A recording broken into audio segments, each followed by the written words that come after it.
بسم اللہ الرحمن الرحیم الحمد للہ رب العالمین والصلاة والسلام علی رسول الکریم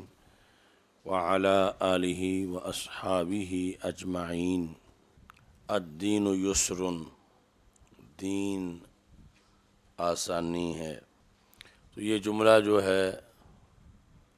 جو ترجمۃ الباب ہے، اور پھر آگے اصل میں حدیث کا حصہ ان الدین یسر، تو یہ بھی جوامع الکلم میں سے ہے، اور اس کے لحاظ سے بھی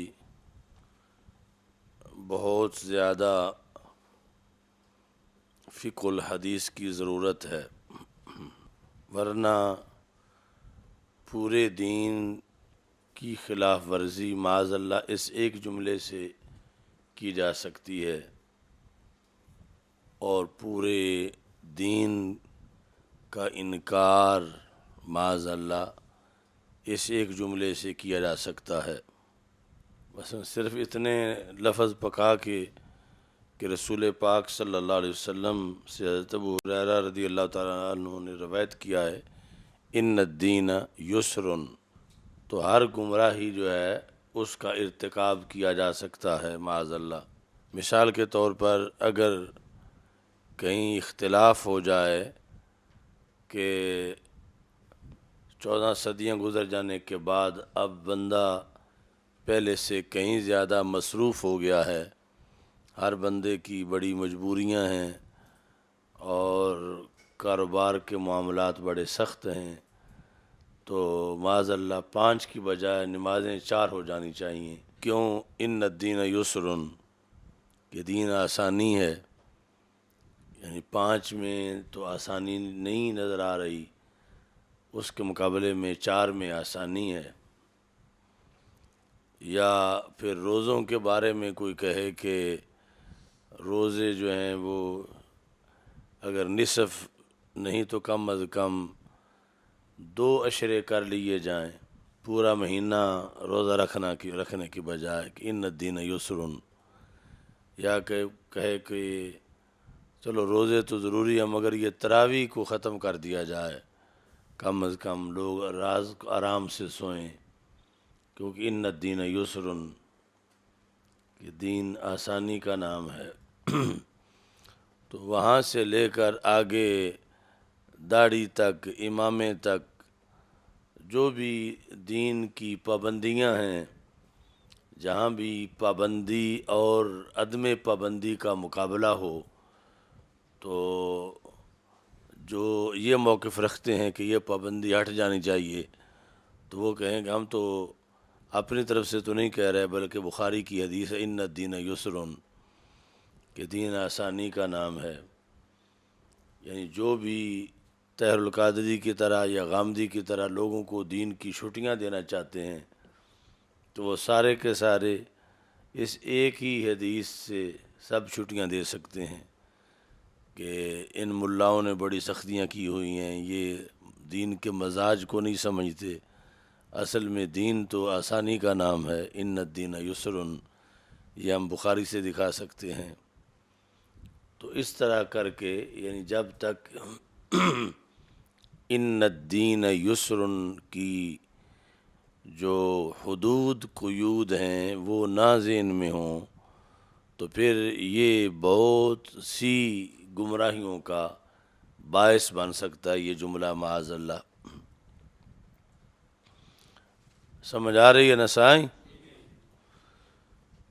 کیونکہ یہ تو ہر وقت روزانہ کا مقابلہ ہے کہ لوگ چھٹی چاہتے ہیں، لوگ آسانی چاہتے ہیں، اور آسانی چاہنا یہ ہر دور کے لوگوں کا تقاضا ہے، اور آسانی اختیار کرنا یہ ہر دور کا مذہب ہے کہ آسانی ہونی چاہیے، اور پھر جو آسانی دے اس کے لحاظ سے پھر یہ بھی ہے کہ لوگ اس کو مقبول بھی کرتے ہیں کہ یہ بندہ صحیح پڑھا ہوا ہے، یہ سخت نہیں ہے، یہ لوگوں کے مسائل کی حقیقت کو سمجھتا ہے، تو اس لحاظ سے بھی اس کو مقبولیت بھی ملتی ہے، دینی دنیاوی فوائد بھی ملتے ہیں کہ یہ پڑھا لکھا بندہ ہے. عام مولویوں کو تو بخاری کی وہ حدیث نہیں آتی، اس کو وہ آتی ہے ان الدین یسر، دین آسانی کا نام ہے. تو یعنی اس ایک حدیث سے ہی وہ اپنی پوری زندگی کے مفادات اکٹھے کر سکتا ہے، اور لوگوں میں اپنے جاہل ہونے کے باوجود سب سے بڑا عالم بھی کہلا سکتا ہے. مگر آخرت میں پکڑا جائے گا کہ اس نے ایک حدیث کو غلط استعمال کر کے کتنے لوگوں کا دین خراب کیا، اور کس قدر اس نے حدیث کے نام پر گمراہی پھیلائی. ان الدین یسر، یسر جو ہے یہ عسر کی نقیض ہے،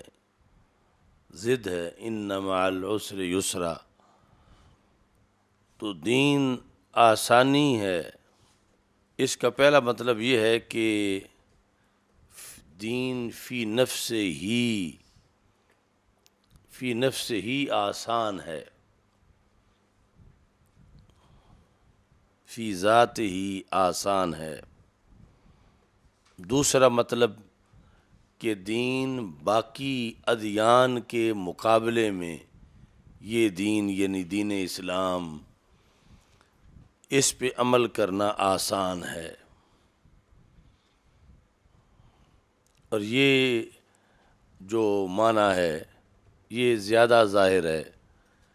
کہ دین اسلام باقی ادیان کے مقابلے میں اپنے احکام پر عمل کے لحاظ سے آسان ہے. مثال کے طور پر پہلی امتیں جو ہیں وہاں مسجد کے سوا نماز نہیں پڑھی جا سکتی تھی. مسجد خواہ 1000 میل دور ہو یا 10,000 میل دور ہو،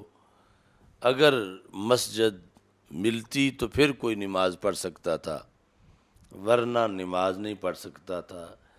یہ اس دین سے پہلے سارے ادیان کا قانون تھا.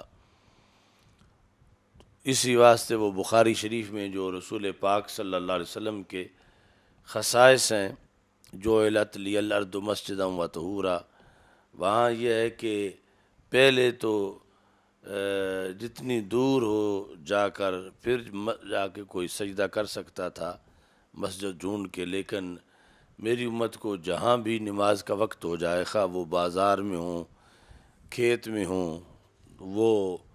وہیں نماز پڑھ سکتے ہیں اگر مسجد قریب نہیں ہے. تو یہ مطلب ہے کہ یہ دین پہلے ادیان کے مقابلے میں اپنے احکام کے لحاظ سے آسان ہے. پہلے یہ تھا کہ مٹی سے طہارت نہیں ملتی تھی، پانی سے ہی طہارت ملتی تھی، اور پانی اور مٹی پائے جانے کے لحاظ سے ان میں بہت زیادہ ڈفرینس ہے. یعنی مٹی تو ہر جگہ میسر ہے مگر پانی ہر جگہ میسر نہیں ہے. تو اس بنیاد پر جب پانی نہیں ملتا تھا تو وہ پھر طہارت حاصل نہیں کر سکتے تھے، تو پھر کوئی عبادت بھی نہیں کر سکتے تھے. اس لیے ان کے لیے بڑی مشکلات تھیں. جبکہ اس امت کے لیے اگر پانی نہیں ملتا تو پھر مٹی کو ہی مطہر بنا دیا گیا ہے.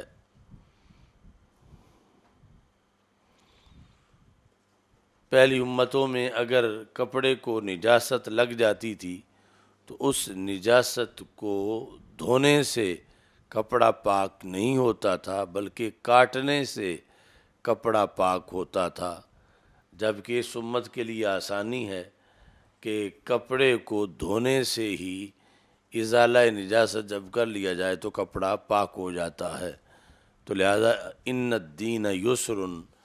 الدین میں الف لام عہد کا، یعنی اس دین میں آسانی ہے دین اسلام کے اندر.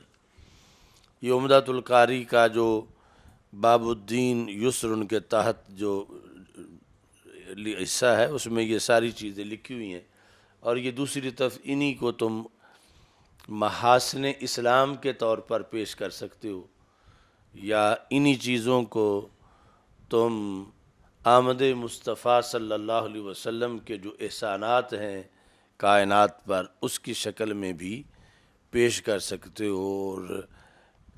یعنی اچھے حوالے کے ساتھ، عمدۃ القاری کے حوالے کے ساتھ، کہ رسول اکرم صلی اللہ علیہ وسلم کے آنے سے کتنی آسانی کائنات کو میسر آئی، تو کائنات کا یہ حق بنتا ہے کہ وہ آپ کی آمد پر خوشیاں منائے، کیونکہ پہلے اتنی سختیاں تھیں، شدت تھی، اور رسول پاک صلی اللہ علیہ وسلم کی آمد سے اس قدر آسانیاں آئیں۔ پہلے یہ تھا کہ گناہ کے بعد جو توبہ ہے اس کی قبولیت کے لیے قتل نفس ضروری تھا، کہ اگر کوئی بندہ گناہ کر بیٹھا ہے تو توبہ تب قبول ہوگی جب اس کو قتل کیا جائے، وہ خود اپنے آپ کو قتل کر دے یا اس سے کوئی قتل کرے تو پھر اس کی توبہ قبول ہوگی۔ یعنی اب یہ ہوگا کہ اگلے جہان اس کو مواخذہ نہیں ہوگا، اب جہنم میں وہ نہیں جلے گا، چونکہ دنیا میں اس نے توبہ کر لی ہے۔ تو جب کہ اس امت کے اندر توبہ کے لیے قتل ضروری نہیں، بلکہ قتل تو کیا، کان پکڑنے بھی ضروری نہیں، کہ توبہ تب ہی قبول ہوگی کہ کم از کم اتنا کرے۔ یعنی یہ اگر صرف ندامت کے بعد زبان سے توبہ کر لے تو کتنی امور ہیں جن میں اللہ توبہ قبول کر لیتا ہے۔ تو یہاں یعنی نہ تماچے کی ضرورت ہے، نہ ڈنڈے کی ضرورت ہے، نہ قتل کی ضرورت ہے کہ توبہ کی قبولیت کے لیے یہ شرطیں ہوں، اس کے بغیر بھی توبہ قبول ہو جاتی ہے۔ تو یہ بھی اس دین کی باقی ادیان کے مقابلے میں آسانی ہے، اور یہ بھی آمد مصطفیٰ صلی اللہ علیہ وسلم کا احسان ہے کہ صدیوں سے جو مسئلے اڑے ہوئے تھے انسانیت کے اور بڑی مشکلات تھیں، وہ 12 ربیع الاول شریف کی سہانی صبح کی وجہ سے وہ سارے مسائل حل ہو گئے۔ تو اللہ تعالیٰ نے فرما دیا وما جعل علیکم فی الدین من حرج، اللہ نے تم پر دین میں کوئی حرج نہیں رکھا۔ تو یہ تفسیر ابن کثیر میں ہے اس آیت کے تحت، کہ حضرت کعب احبار کہتے ہیں کہ کچھ ایسی چیزیں ہیں جو پہلی امتوں میں رب ذوالجلال صرف انبیاء کرام علیہ السلام کو عطا کرتا تھا، وہ کسی بھی امت کے امتی کو نہیں ملی، صرف نبیوں کو ملی۔ ان میں ایک چیز یہ ہے کہ رب ذوالجلال انبیاء کو کہتا تھا، ہر نبی کو، ما جعلت علیک فی الدین من حرج، میں نے آپ کے اوپر سے دین میں حرج کو اٹھا دیا ہے، آپ پہ کوئی حرج نہیں ہے۔ مثلا یہ کہ پانی نہیں تو مٹی سے تیمم کر لیں، آپ پہ کوئی حرج نہیں ہے۔ یہ صرف انبیاء علیہم السلام کی شان تھی، کسی بھی امت کے لیے یہ منصب نہیں تھا۔ اور ادھر رب ذوالجلال نے پوری امت کو کہہ دیا وما جعل علیکم فی الدین من حرج۔ تو یہ یعنی اس امت اور اس دین اور رسول پاک صلی اللہ علیہ وسلم کے احسانات ہیں۔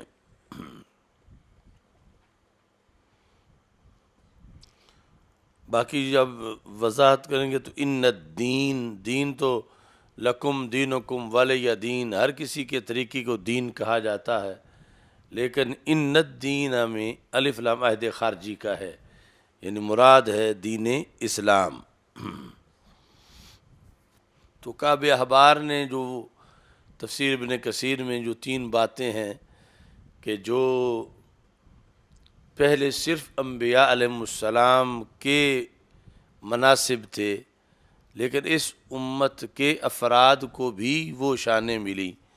ان میں ایک شان یہ ہے جس کا یہاں پر ذکر ہوا، رفع حرج۔ تو دوسری ہے قبولیت دعا، یعنی اس طرح کہ جس نے دعا قبول کرنی ہے وہ خود کہے تم مانگو میں قبول کروں گا، تو یہ صرف نبیوں کا منصب تھا۔ اللہ فرماتا تھا ادعو استجب لک، کہ تم دعا کرو میں تمہاری دعا کو قبول کروں گا۔ لیکن ادھر قرآن مجید میں ہے وقال ربکم ادعونی استجب لکم، یعنی جمع کے صیغے کے ساتھ پوری امت کے لیے ہے کہ تم مجھ سے دعا کرو میں تمہاری دعا کو قبول کروں گا۔ یہ منصب کسی امت کا نہیں تھا جو اس امت کو ملا۔ تیسرے نمبر پر اللہ کے دربار کی گواہی، یہ صرف نبیوں کا منصب تھا ساری امتوں میں، چونکہ اللہ کا دربار بہت بلند ہے تو اس دربار میں گواہی قبول ہونا اس کا میرٹ بہت اونچا ہے، تو نبوت ہی اس پہ پورا اترتی رہی کہ بندہ نبی ہو تو پھر اللہ کے دربار میں گواہ بن سکتا ہے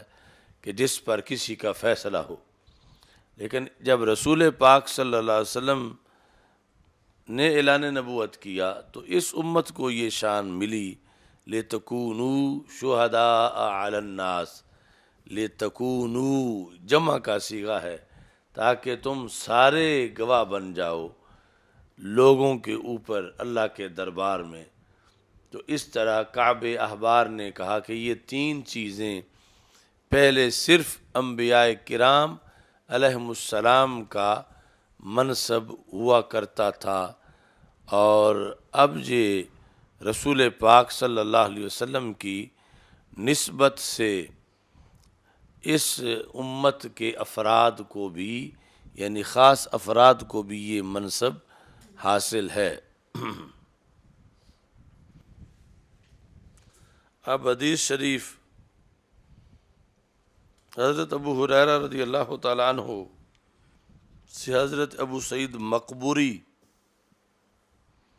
رضی اللہ تعالیٰ عنہ روایت کرتے ہیں۔ تو مقبوری جو ہے ان کو مقبوری اس لیے کہا جاتا ہے، مقبوری بھی جائز ہے پڑھنا اور مقبری پڑھنا بھی جائز ہے، کہ یہ مجاور تھے ایک قبرستان کے، تو اس بنیاد پر ان کا پھر لقب ہی مقبری بن گیا۔ مقبری ویسے ہمارے عرف میں تو یہ بولا جاتا ہے مقبرہ جہانگیر، یعنی جہاں صرف قبر نہ ہو، قبر پر بہت کچھ اوپر بنا ہوا ہو تو پھر اس کو مقبرہ کہتے ہیں، لیکن عربی زبان میں قبرستان کو کہتے ہیں۔ ثم اماتہ فاقبرہ ثم اذا شاء انشرہ، تو قبر کی جگہ وہ قبرستان، تو یہ ہیں مقبوری۔ تو کچھ لوگوں کا یعنی آج قبروں سے دشمنی پر پورے دین کا مدار ہے، تو اور وہ ہمیں تانا دیتے ہیں کہ جو بریلوی ہیں یہ قبوری ہیں، قبوریون، یا اپنی کتابوں میں عربی میں وہ لکھتے ہیں قبوری،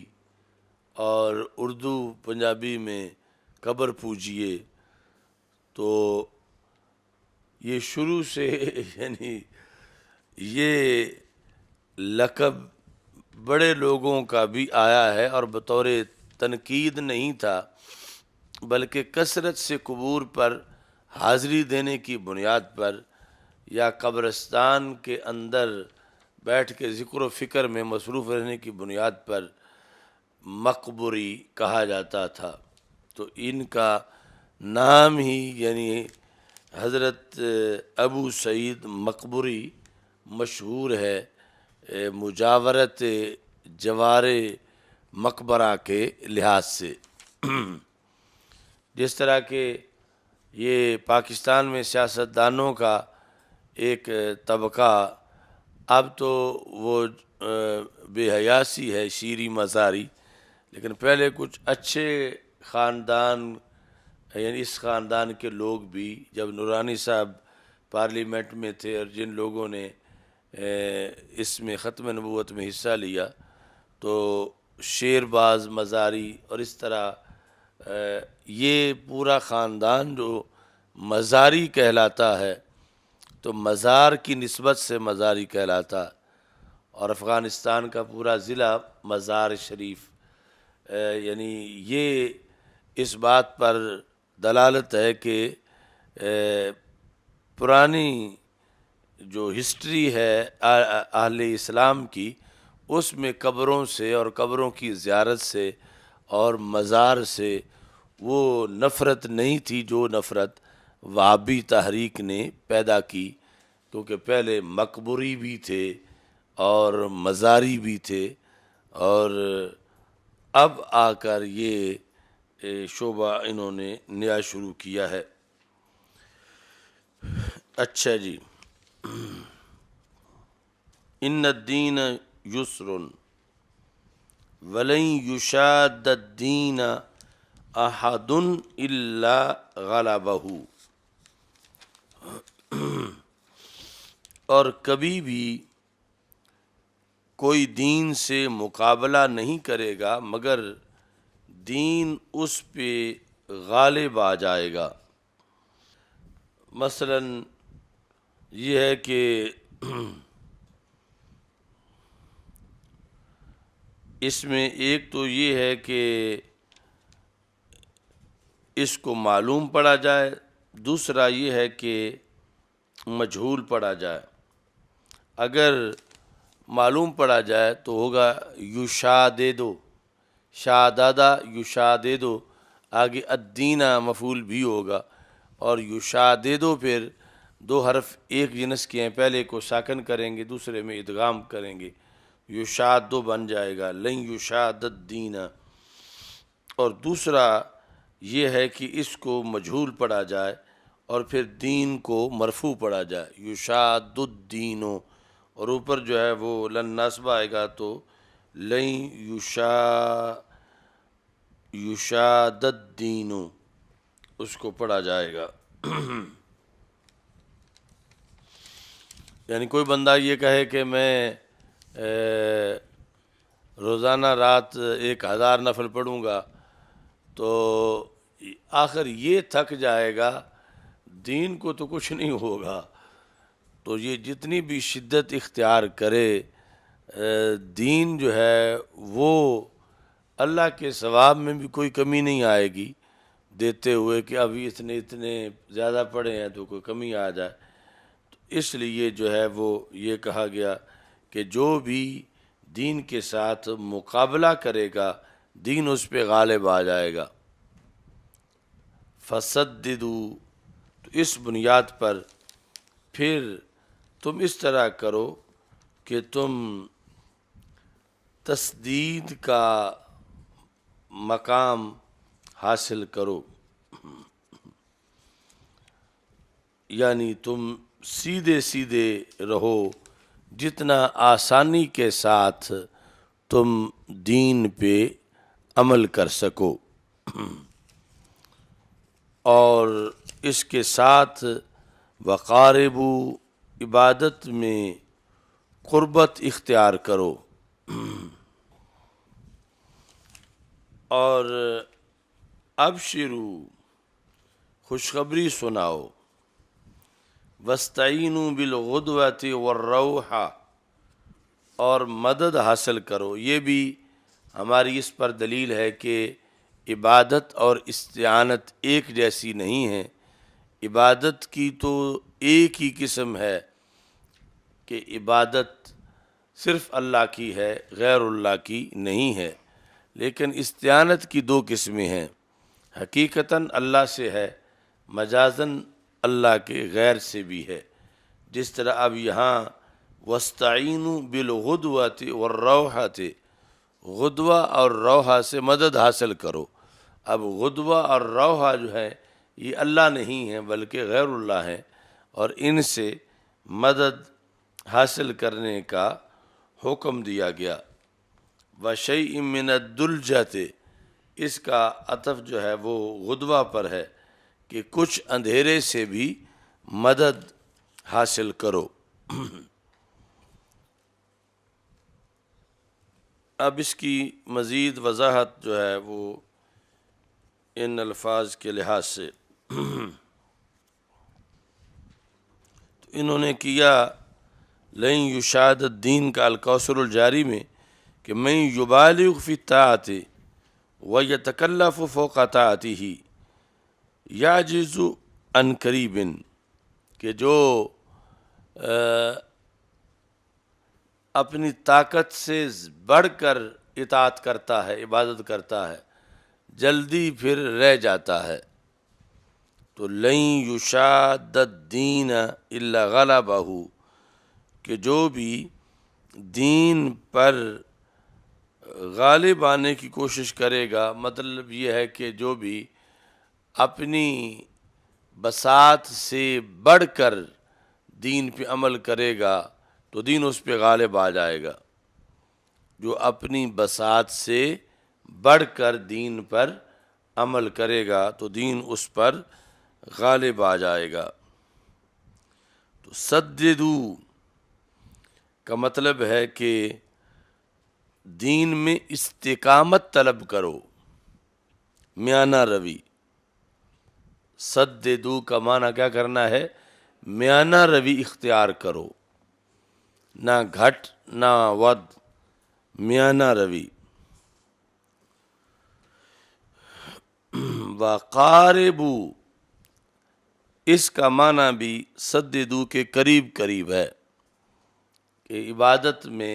میانہ روی اختیار کرو۔ وابشروا،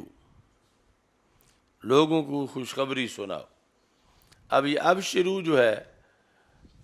اس کا بھی وہی حساب ہے جو ان الدین یسر کا ہے، یعنی اگر اس کی حدود و قیود نہ معلوم کی جائیں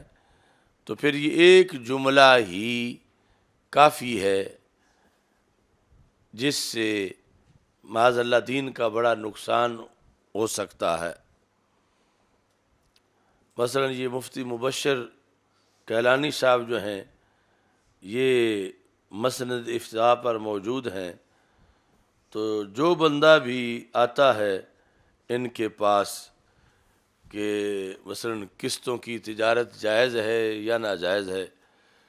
تو یہ کہتے ہیں بالکل جائز ہے، کوئی اس میں حرج نہیں۔ کیوں؟ ابشروا، جو آئے اس کو خوشخبری سناؤ۔ تو پھر اس کے پاس جو ہے وہ کوئی نیا مسئلہ جو بہت پیچیدہ ہے وہ آ جاتا ہے، تو یہ فٹ حدیث سے ثابت کرتا ہے، لیکن کہ یہ جو آپ نے کہا یہ بالکل درست ہے، کیوں کہ بخاری شریف میں حدیث ہے ابشروا، تو خوشخبری سناؤ۔ تو میں آپ کو اس لیے خوشخبری سنا رہا ہوں۔ تو ایک مہینے میں یہ مفتی اعظم بن جائے گا، یعنی اتنے پیچیدہ مسائل کے اندر چھٹی دینے کی بنیاد پر، اور ساتھ یہ مطلب فخر بھی محسوس کرے گا کہ اصل دوسرے ان پڑھ ہیں، ان کو آتا جاتا کچھ نہیں، اور انہوں نے یہ دین پر عمل بڑا مشکل بنا دیا لوگوں کے لیے،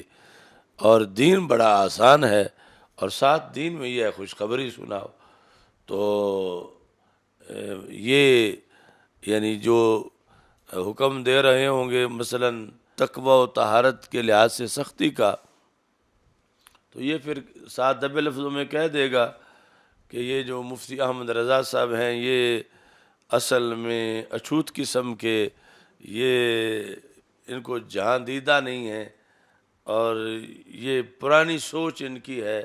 انہیں پتہ نہیں کہ آج کے حالات کیا ہیں، تو اس بنیاد پر یہ نیرو مائنڈڈ ہے، یہ تنگ نظر ہیں، ان کو افتاء کی سمجھ ہی نہیں ہے۔ تو جو بھی دو پہلو ہوں گے مسئلے کے اندر،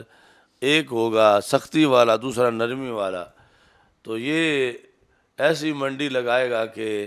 خدا اس کو بچائے کہ جو بھی آئے اس کو اب شروع کہہ کے یہ پار کرتا جائے گا کہ دین جو ہے وہ کہتا ہے کہ بشارت دو۔ تو اس طرح اس اب شروع کی بھی حدود ہے کہ کہاں اب شروع پہ عمل کرنا ہے اور کہاں تک اور کس مقام پر اب شروع کا قانون چلے گا، ورنہ ایک اب شروع ہی پورے دین کے خلاف بہت بڑے کلاڑے کا کام معاذ اللہ کرے گا۔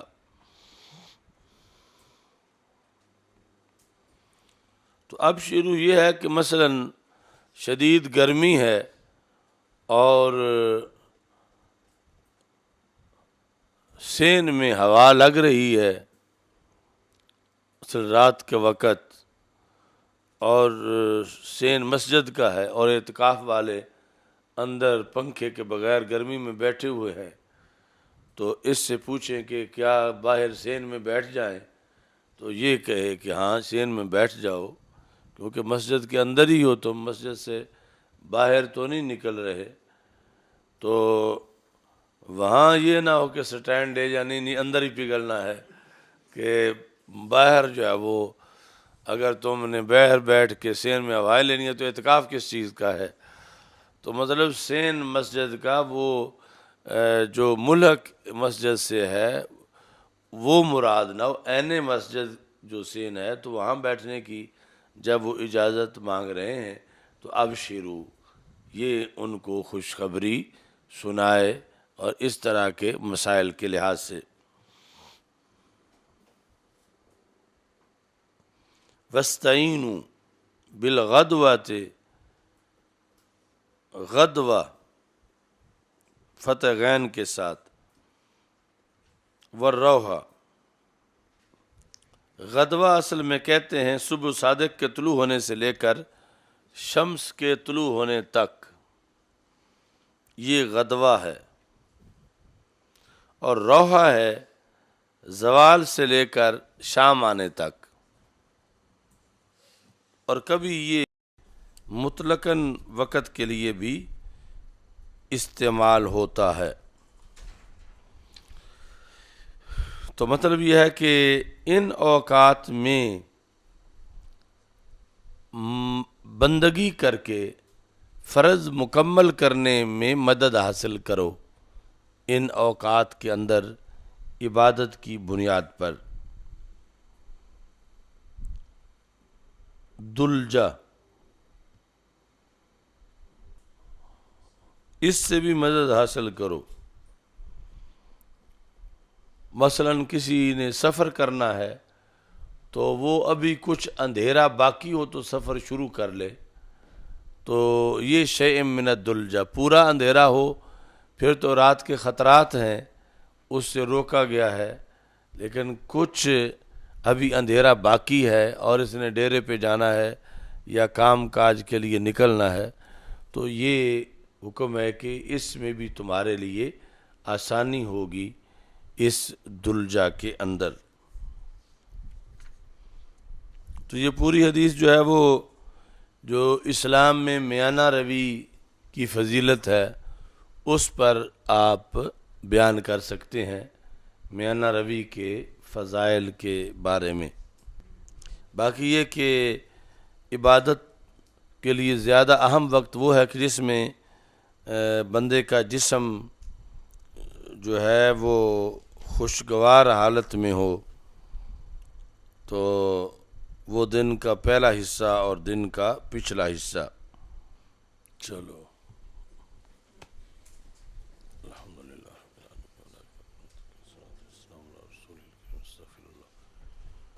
لا الہ الا اللہ وحدہ لا شریک له له الملک وله الحمد وعلى كل شيء قدير جاءت کے بعد امت محمد صلی اللہ علیہ وسلم، امت محمد صلی اللہ علیہ وسلم، وصلی اللہ تعالی علی حبیب سیدنا محمد یا ارحم الراحمین۔